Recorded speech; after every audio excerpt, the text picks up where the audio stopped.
41 பேர் வந்து உயிரிழந்தது. அதாவது தமிழ்நாடு தலைகுனியை விடமாட்டேன்னு சொல்லிட்டு தலைகுனியை விட்டுட்டாரு தமிழ்நாடு முதலமைச்சர்னு சொல்லி எடப்பாடி பழனிசாமி விமர்சனம் பண்ணியிருக்காரு.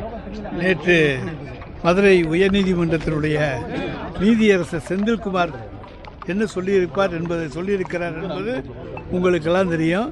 அதிலிருந்து தமிழ்நாட்டை மாண்புமிகு தமிழ்நாடு முதலமைச்சர் எங்களுடைய தலைவர் தளபதி அவர்கள் தலைகுனியை விடவில்லை.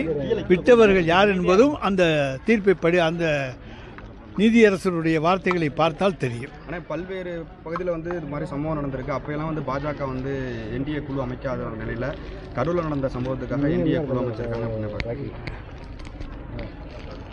சாத்தான் வேதம் போதும். அதுபோல் தமிழ்நாட்டில் வந்து இடம் கிடைக்காத பாரதிய ஜனதா கட்சி யாராச்சும் ஆள் கிடைப்பாங்களா அப்படின்னு பார்த்துக்கிட்டு இருக்காங்க. நிச்சயமாக அவர்களுக்கு எந்த ஆதாயமும் இதில் கிடைக்காது. தொடர்ச்சியாக பாஜகவினர் வந்து விஜய்க்கு ஆதரவு தெரிவிக்கிறது. நான் தான் ஏற்கனவே சொல்லிட்டேனே, பாரதிய ஜனதா கட்சியினுடைய சி டீம், விஜய் வந்து சி டீம் என்று முதலாக சொன்னவன் நான் தான்.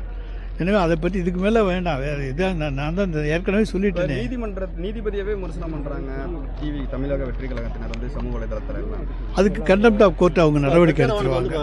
நீதிமன்ற உத்தரவு போட்டிருக்கு. அது எப்படி என்ன பிரச்சார பறிமுதல் செய்ய வந்து நீதிமன்ற உத்தரவு போட்டிருக்கு. பிரச்சார விஜயோட பிரச்சார பறிமுதல் செய்ய வந்து நீதிமன்ற உத்தரவு சார், அதான் அந்த இதுகளுக்குள்ளே வேண்டாங்க. விஜயை பற்றி நாங்கள் ரொம்ப கருத்து சொல்ல விரும்பவில்லை. நீதிமன்றம் சொன்னதை அதான் அது வந்து இப்போ பார்த்துக்குவாங்க. பொதுமக்களோட ஐயங்களை வந்து நீதிமன்றமே கேள்வியா கேட்டிருக்கு. மேல அதை எப்படி சார் பாக்குறீங்க? அது நீதிமன்றங்களே கேட்டிருக்கிறது என்று நீங்களே சொல்லிவிட்டீர்கள்.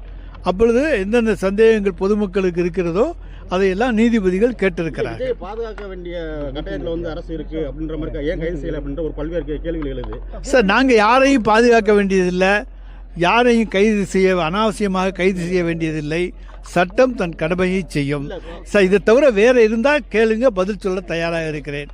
இதுக்குள்ளே போய்கிட்டு இருந்தீங்கன்னா நாங்கள் பதில் சொல்ல தயாராக இல்லை. வேறு ஏதாவது கேள்விகள் இருந்தால் கேளுங்க.